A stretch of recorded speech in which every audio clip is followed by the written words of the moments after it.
নমস্কাৰ, মই ৰঞ্জন চৌধুৰী। আজি ভিডিঅ'ৰ যি আমি আলোচনা কৰাৰ আগতে প্ৰথমতে এটা বহুত গুৰুত্বপূৰ্ণ বিষয় মই এইটো আপোনালোকৰ লগত শ্বেয়াৰ কৰিব বিচাৰিছোঁ। তাৰমানে যোৱা কেইদিন আমাৰ প্ৰতিটা ভিডিঅ' ভালে হৈ আছে, ৰাইজে কৈছে চব ঠিকেই আছে, কিন্তু আমাৰ যে ছাবস্ক্ৰাইবাৰ আৰু যিসকল ভিউৱাৰ্ছ আছে তেওঁলোকে কিন্তু ৰেগুলাৰলি, মই যেনেকৈ ৰেগুলাৰলি বিভিন্ন বিষয়ৰ ওপৰত কথা পাতি আছোঁ, আপোনালোকে কিন্তু ৰেগুলাৰলি সেই ভিডিঅ' আনক শ্বেয়াৰ কৰিবলৈ, আপোনাৰ বন্ধু বান্ধৱী যিমান লগৰ আছে কলিগত শ্বেয়াৰ কৰিবলৈ অলপ কৃপণালি কৰিছে। সেইটো কাৰণে চাগে এইকেইদিন আমাৰ ছাবস্ক্ৰাইবাৰটো কম হৈ আছে। গতিকে এইটো কাৰণে আপোনালোকে যত্ন ল'ব।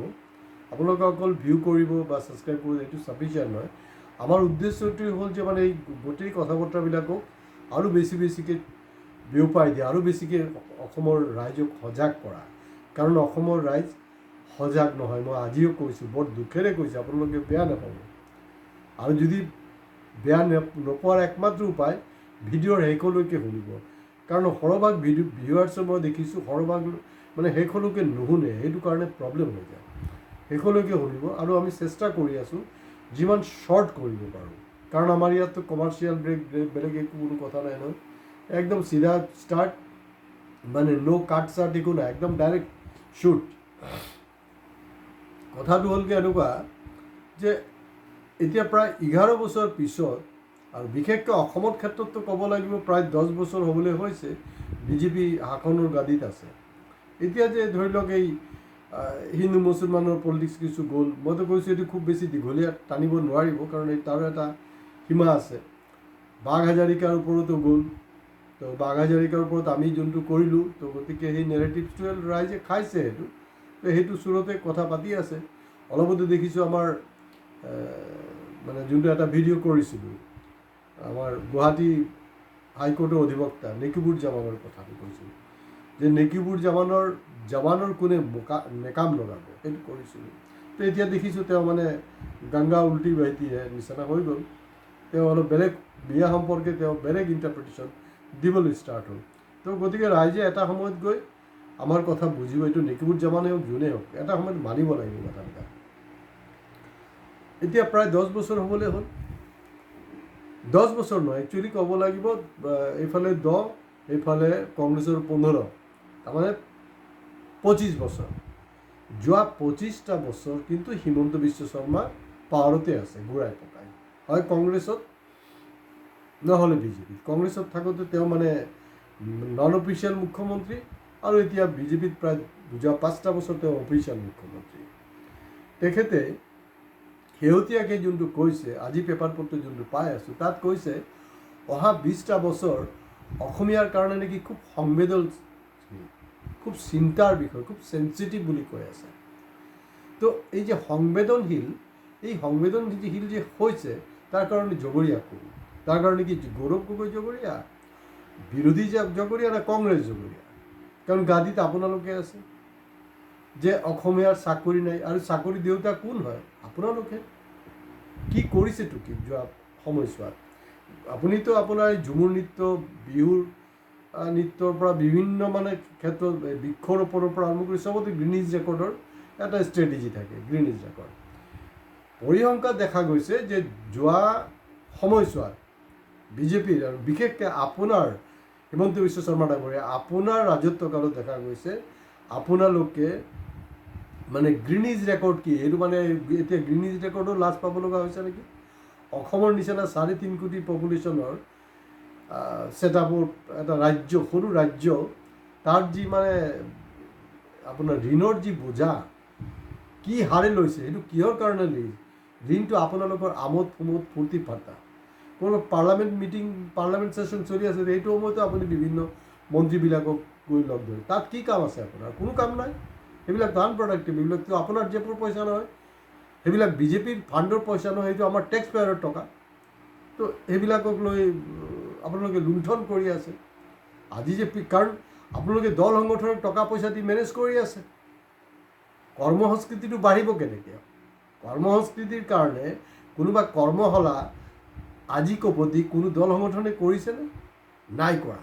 কাৰণ দল সংগঠনমূলক ঠিক ক'বলৈ খোজা নাই, এইটো বেয়া দেখায়। যিসকল নেতা আছে, মানে যিসকল বিজেপিৰ বি টিম হিচাপে কাম কৰিছে, তেওঁলোকে কৰ্মসংস্কৃতিক কেনেকৈ বঢ়াব পৰা যায়, কৰ্মসংস্কৃতিৰ কাৰণে এটা কৰ্মশালা, এইটো তেনেকুৱা না চৰকাৰৰ উদ্যোগ আছে না আমাৰ দল সংগঠনৰ আছে। কৰ্মসংস্কৃতি কেনেকৈ হ'ব? কাৰণ আপোনাৰ ৰাজত্বত দেখিছোঁ এইটো কিন্তু যোৱা 25টা বছৰ, ইভেন সৰ্বানন্দ সোণোৱালৰ সময়তো কিন্তু কোনো সাহস কৰা নাই দেই। আজিৰ দিনত দেখা গৈছে যে আপোনাৰ যে সেই ৰিম'ট কণ্ট্ৰলত নাচি থকা উশৃংখল চলিহা গম পাইছেই আৰু ক'বলৈ কি আছে। সি যে ক'ব পাৰিছে দেশ স্বাধীন হোৱাৰ পিছত, সেইটো কিন্তু এটা ৰেকৰ্ড। সি যে ক'ব পাৰিছে নহয় টেক্সৰ কথাটো, আমি টেক্স উঠাওঁ, টেক্স তেনেকৈ মানে প্ৰনাউন্সিয়েশ্যনবিলাক চাব না, কিমান মানে দম্ভালি মাৰি কথা পাতি আছে। এই মানে একদম হেৰি এটা, তাৰ গাত একো নাই, ফু এটা মাৰিলে উৰি যায়। সেইবিলাক মানুহক আপুনি এনকাৰেজ কৰি আছে। আৰু এই লাখপতি বেহেনা, কৰোৰপতি বেহেনা, এই যে বিভিন্ন যে স্কিমবিলাক দি কি কৰিছে, কৰ্মবিমুখ কৰিছে। তেতিয়াহ'লে এডভান্টেজটোৰ কি, অসমৰ কি মানে আছে? বিকশিত অসমৰ কি মানে আছে? স্কিল ইণ্ডিয়াত আপোনালোকে কি কাম কৰিলে? স্কিল ইণ্ডিয়াত আপোনালোকে সেইটোতো অৰিজিনেলি কংগ্ৰেছৰ কিবা এটা আছিলে, সেইটোৰ নামটো অলপ সলনি কৰি কৰিলে। যোৱা সময়ছোৱাত, যোৱা 10টা বছৰে আপোনালোকে স্কিল ইণ্ডিয়াত অসমত কিডাল কৰিলে? একো কৰা নাই। মানে কেনেকৈ ভাতৃঘাতী সংঘাত লগাব পাৰে, কেনেকৈ হিন্দু মুছলমানৰ ৰাজনীতি কৰিব পাৰে।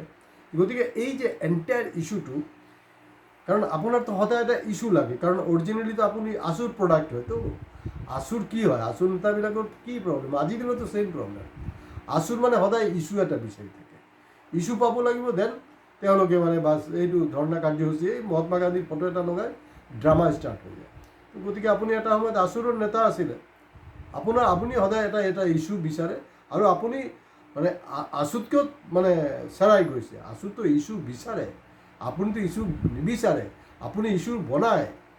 এতিয়া আপুনি আপোনাৰ প্ৰতিশ্ৰুতি কি আছিল? একচুৱেলি কি হ'ল, আমাৰ আটাইতকৈ ডাঙৰ সমস্যাটো হ'ল যিবিলাক য়ং জেনেৰেশ্যনক লৈ। কাৰণ মই ছিনিয়ৰ চিটিজেনবিলাকলৈ চিন্তিত নহয়, কাৰণ তেওঁলোকে চাকৰি বাকৰি কৰিছে, পেঞ্চন পাইছে, মোটামুটি চলি আছে তেওঁলোকে।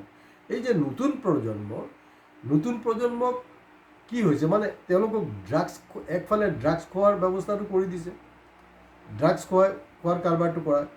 তাৰপিছতে আপোনাৰ এই যোৱা 11টা বছৰ গোবৰ কেনেকৈ মূৰত দিব পৰা যায়, সেই কামটো কৰিলে। আৰু এইটো অলৰেডি গোবৰ সোমাইছে আৰু আমাৰ সৰহভাগ অসমীয়া যুৱক যুৱতীৰ মাজত এইটো সোমাই গ'ল।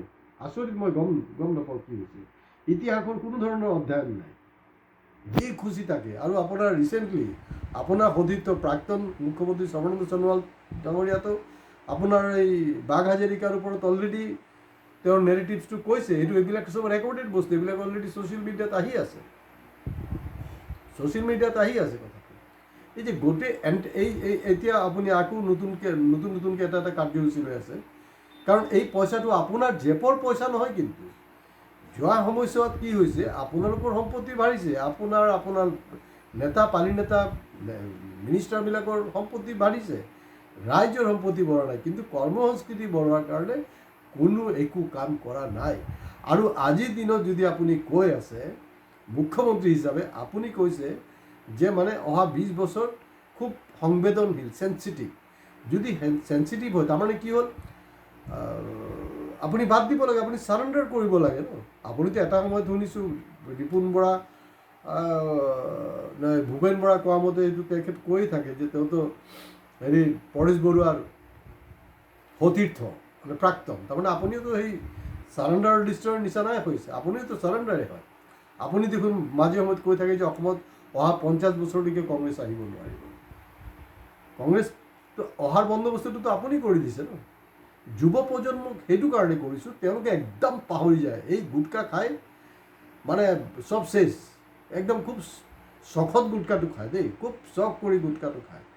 এই যে ফিল্ম এক্টৰ মানে ষ্টাৰবিলাকে যিটো আপোনাৰ গুটখা খোৱাৰ এড বনায় ন, তেওঁলোকে নিজে গুটখা নাখায়। কিন্তু আমাৰ সেই মূৰ্খকেইটাহে গুটখা খাই আছে। তেওঁলোকে গুটখা নাখায়, তেওঁলোকে ফ্ৰুটছ খায়, তেওঁলোকে গাখীৰ খায়, ভাল বস্তু খায়। তেওঁলোকে গুটখাটোৰ এইটো এড দেখায়, বুৰ্বক বনায় আৰু কোম্পানীৰ পৰা পইচা পাই আছে। ডাঙৰ ফুল পেজ আপোনাৰ এড আহি আছে। আপোনালোকে ধৰিব লাগে, আপোনালোকৰ দল সংগঠনে ধৰিব লাগে যে এই হিমন্ত বিশ্ব শৰ্মা ডাঙৰীয়াই দেখোন কৈছিলে মুখ্যমন্ত্ৰী শপত লোৱাৰ লগে লগে যে ভাৰতবৰ্ষৰ ভিতৰত 5 নম্বৰ ৰাজ্যৰ মাজত 1 নম্বৰ ৰাজ্যত অন্যতম ৰাজ্য বনাম আপোনাৰ সেইটো বিফল হৈছে। তো গতিকে আপুনি গাদীটো এৰি দিলেইতো হ'ল, কাৰণ যোৱা 10টা বছৰ কংগ্ৰেছটো গাদীত নাছিলে, এতিয়া গৌৰৱ গগৈ নাছিলে। তো এইটোৰ কাৰণে একমাত্ৰ আপুনিহে জগৰীয়া, একমাত্ৰ আপুনি জগৰীয়া, ইয়াৰ কাৰণে বেলেগ কোনো নহয়। কাৰণ এই যে আপোনাৰ যে এই কথা বতৰা, এই ধৰণৰ যে বিভাজনৰ যি ৰাজনীতি, তাৰ ফলশ্ৰুতিত কিন্তু আজি অসমীয়া যুৱক যুৱতী কৰ্মবিমুখ হৈছে আৰু তাৰ পৰিণতি আমি ভুগিব লগা হৈছে। হয়, কিন্তু আপুনি যি আমাৰ 25 লাখ যে নিবনুৱা যুৱক যুৱতী আছে, তেওঁলোকক আপুনি হেৰি কৰিব নোৱাৰে, অপমান কৰিব নোৱাৰে, তেওঁলোকক আপুনি চাকৰি দিব পৰা নাই। সেইটো কাৰণে আপুনি জগৰীয়া। কাৰণ আপোনাৰ ভাষাৰ লগত মই দেখিছোঁ 15 আগষ্টত নৰেন্দ্ৰ মোদী যোনটো ভাষা কৈছিলে, হিন্দীত কৈছিলে, সেই কথাটোকে আপুনি অসমীয়াত কৈ আছে। কি কথাটো কি কৈছে মোদী ডাঙৰীয়া? তেখেতে কৈ আছে যে ইন লগনে মানে এই আৰু মুছলমান যে हमारे नौकरी छीन ली, हमारे पेट में लात मार दी, মানে আমাৰ হেৰি বন্ধ কৰি দিছে। সেইটো কাৰণেতো তেওঁলোক জগৰীয়া নহ'লো। তেখেত কৈছিলোঁ যে প্ৰতি বছৰ 2 কোটি নিবনুৱাৰ নিযুক্তিৰ কথা, আৰু হিমন্ত বিশ্ব শৰ্মা কৈছিল যে 5 নম্বৰ ৰাজ্যৰ এটা অন্যতম ৰাজ্য, উন্নত ৰাজ্য বনাব। দিল্লীতো ফ্লপ। এতিয়া গোটেই বস্তুটো আপোনালোকে যোনটো বিফলতা, এই বিফলতাটো মুছলমানৰ ওপৰত দি দিয়ে, বাছ খেল খতম, পইচা হজম। আৰু এইটোৱে যদি বুজি থাকে আমাৰ নতুন প্ৰজন্ম, তেতিয়াহ'লে কিন্তু নিজৰ ভৰিত নিজে কুঢ়াৰ মৰাৰ বাহিৰে আৰু বেলেগ নহ'ব, কোনো আপোনালোকক বচাব নোৱাৰে। গতিকে মই সদায় কৈ আছোঁ যে নতুন প্ৰজন্মৰ কাৰণে কিন্তু মই এই ভিডিঅ'বিলাক কৰি আছোঁ, তেওঁলোকক বিশেষকৈ জাগ্ৰত কৰাৰ কাৰণে। আপোনালোকে জাগক, যুৱক যুৱতীসকল আপোনালোকে জাগক। এতিয়া অসমত 25-30 লাখ নিবনুৱা, 25-30 লাখ নিবনুৱালৈ যে হেতালি খেলি আছে মুখ্যমন্ত্ৰী, তাৰ বিৰুদ্ধে আপোনালোকে এটা গণ আন্দোলন সৃষ্টি কৰক। কাৰণ এই যে মিটিং মাটাংবিলাকত গৈ আছে নহয়, এই কোনোবা 1200 টকা পাব, সেইটো কৰি যে কি ডাঙৰ সৰ্বনাশ কৰি আছে অসমীয়া জাতিটোক, মানে আৰু ক'বলৈ নাই। আৰু মোৰ যিমানটো ষ্টাডি আছে, মানে কোনো এটা জাতিয়ে মানে নিজৰ জাতিক এই ধৰণে সৰ্বনাশ কৰিব পাৰে তেনেকুৱা কোনো কিন্তু গোটেই বিশ্বত নাই, যিটো আমাৰ অসমত হৈ আছে। গতিকে অসমীয়া যুৱক যুৱতীক কিন্তু জগা উচিত, সজাগতা লোৱা উচিত। আদাৰৱাইজ অসমক কিন্তু কেতিয়াও আপুনি সোণৰ অসম বনাব নোৱাৰিব। ভিডিঅ' ভাল লাগিলে শ্বেয়াৰ কৰিব, লাইক কৰিব। হয়, কমেণ্ট বক্সত গৈ মোক ভাল কওক, বেয়া কওক, কিন্তু কমেণ্টছ দিয়ক। আৰু হয়, আপোনালোকে কিন্তু ভিডিঅ' শ্বেয়াৰ কৰিবলৈ একদম কোনো ধৰণৰ কৃপণালি নকৰিব। মেক্সিমামৰ পৰা মেক্সিমাম কৰক আৰু ছাবস্ক্ৰাইব কৰক। আজি ইয়াতে শেষ কৰিছোঁ। নমস্কাৰ।